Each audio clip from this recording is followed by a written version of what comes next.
You thought you had moved on. You learned to smile, to work, and to live like a normal person. But why does the old pain return?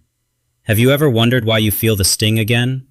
It is a quiet afternoon, and suddenly, an unexpected wave of sorrow washes over your soul. The city moves on in a blur of light, yet you remain frozen. This is the paradox of healing. The past never truly leaves your side. In the stillness of your room, the silence becomes loud. You feel a familiar ache, a sharp reminder that the journey is far from over today. It feels like a betrayal of your progress.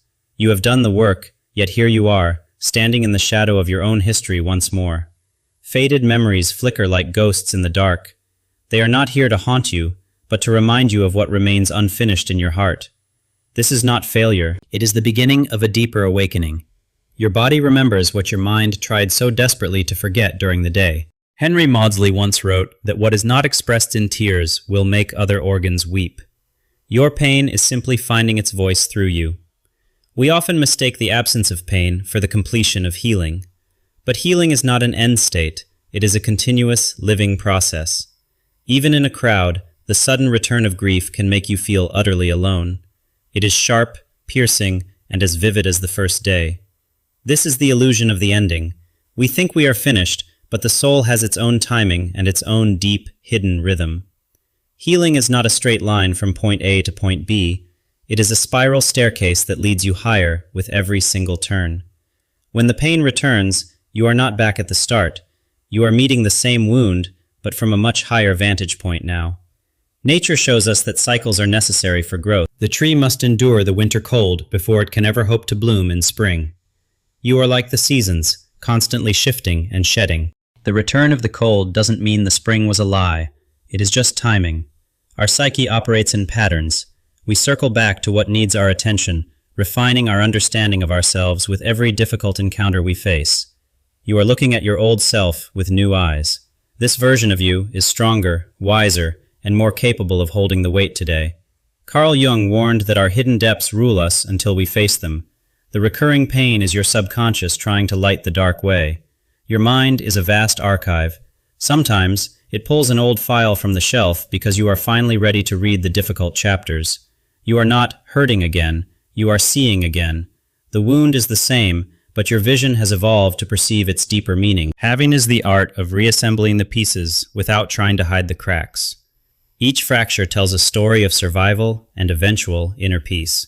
Accept that the path is winding. Do not rush the process. Every step back is actually a preparation for a much larger leap forward soon. Your internal compass knows the way, even when you feel lost. Trust the spiral. Trust that you are ascending even when you feel low. Life is a masterpiece in progress. The darker shades are necessary to give the light its brilliance and its profound sense of deep meaning. Welcome to the echoes of the subconscious. Our minds are like ancient caves, holding secrets that only emerge when the outside world goes quiet. We often react to the shadows of the past rather than the reality of the present. These echoes are distorted versions of our old fears. The subconscious is a deep ocean. It stores the pain that was too heavy to carry when it first happened, waiting for the right moment. Your mind protected you by burying these feelings. Now that you feel safe and stable, your psyche decides it is finally time to process. When you thought you were fine, your mind saw an opening. It decided you were strong enough to finally unlock the box of sorrow. This return of pain is an invitation to dive deeper.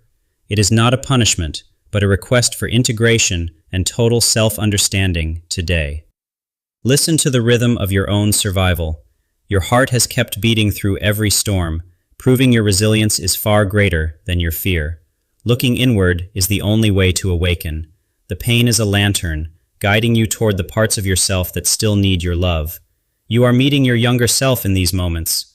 They are crying out for the comfort you couldn't give them many years ago in time. The subconscious does not want to hurt you. It wants to be seen, heard, and finally released from the darkness it has inhabited so long. Touch the walls of your inner cave. Acknowledge the history written there. Every scar is a word in the story of how you survived. The way out is through. By facing the echoes, you find the exit. The light of consciousness is the only thing that dissolves the shadows. Breathe into the discomfort. Let the echoes fade into the background. You are the master of this space, and you are no longer afraid. Consider the art of Kintsugi. In Japan, broken pottery is repaired with gold, making the object even more beautiful and valuable than it was. Your core wounds are these cracks. They are the points where your life felt fractured, yet they are also the places where gold resides. Core wounds define our perspective. They are the deep-seated beliefs that we are not enough, or that we are destined to be left alone. The return of the pain is a test of your foundation. Will you run away as you did before, or will you stand your ground? Look directly at the wound. Say to yourself, I see you.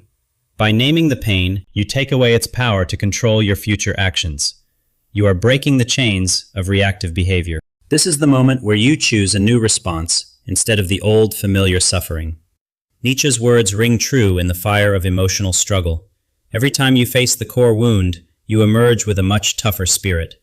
The heat of the pain is the forge of your wisdom. It shapes you into someone who can hold space for others who are hurting. Your vulnerability is your greatest strength. To feel deeply is to live fully. Do not fear the cracks. They are where your light enters. The core wound is not a life sentence. It is a landmark on your map. It tells you where you have been, not where you're going. You have been polished by the friction of life. Every difficult moment has smoothed your edges and revealed the hidden beauty of your soul. Cross the bridge from victimhood to mastery. The pain is the toll you pay to enter the realm of true emotional and spiritual freedom. Like an old tree, your roots go deep into the earth of your past. They hold you steady while you reach for the light. The Stoics taught us that we cannot control external events, only our internal reactions. Acceptance is the first step toward true inner peace today. Marcus Aurelius reminded us that the quality of our life depends on the quality of our thoughts. How do you choose to think today? In the grand scheme of the universe, our pains are small, yet they are the very things that connect us to the infinite human experience. Letting go is not about forgetting. It is about releasing the grip of the past so you can finally hold the gifts of the present. Clarity comes through stillness. When you stop fighting the return of the pain, it loses its power to disturb the surface of your mind. Shift your perspective. Instead of asking, why me? Ask, what is this for? Every challenge is an opportunity to practice virtue and calm resilience. Wisdom is built on the ruins of our former selves. We are architects of our own souls, constantly rebuilding with stronger and more durable materials. Time does not heal all wounds. It simply provides the space for us to do the work. Healing is an active choice made every day. Be like the water. It flows around obstacles, never losing its essence. Your pain is just a rock in the riverbed of your long life. Find beauty in the transience of all things. The pain comes, and the pain goes. You are the sky, and the emotions are just clouds. You are the author of your story. You can acknowledge a difficult chapter without letting it define the ending of your entire beautiful book. Be gentle with yourself. You are doing something incredibly difficult. Healing takes courage, and you have already shown that you possess plenty of it. The horizon is vast and full of possibility. Do not let the shadows of yesterday dim the brightness of the future that awaits you now. The sun rises regardless of how dark the night was. This is the ultimate truth of our existence. Light always follows the deepest of shadows. You have survived. You are here. The scars you carry are not marks of shame, but badges of honor from a war you won. Everyone you meet is fighting a hard battle. Your own healing makes you more compassionate toward the struggles of every other human soul. Plato's wisdom reminds us of our shared humanity. In our pain, we are connected. In our healing, we offer hope to the entire world. Healing is not a destination. It is the very path you walk. Every step, even the painful ones, is part of your sacred and unique journey. Life is persistent. It finds a way to grow in the most unlikely places. Your spirit is just as stubborn and just as beautiful. Embrace the paradox. Accept that you can be both wounded and whole at the same time. This is the secret to a meaningful life. A new day brings new strength. The pain may return, but so will the joy. You are learning to dance with the rhythm of existence. The cracks are where the light gets in. Without the wound, you would never have known the depth of your own capacity for transformation today. Keep moving forward. You are doing much better than you think. Every moment of awareness is a victory in the long game of life. Believe in your own resilience. The journey is long, but you are never alone. The universe is rooting for your complete and total healing. You are not okay, and that is okay. Because you are becoming truly fine, one breath, one step and one heartbeat at a time.